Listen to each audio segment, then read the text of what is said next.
Na-confirm naman ni na RJ at Giselle na nasa loob talaga ang kanilang ama. Kaya nung dumating ang mga pulis, agad na nila pinasok ang loob para iligtas si Mang Pepe. Gayon pa man, inutusan ni Balhadja si Mang Pepe na magukay ito para sa kanyang libingan. Kung hindi niya tutuparin ang inuutos nito, hindi siyang magdadalawang isip na patayin siya at tinutukan pa niya ng baril ang matanda.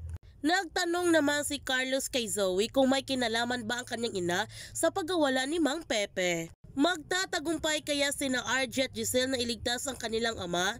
Yan ang ating abangan sa abot kamay na pangarap.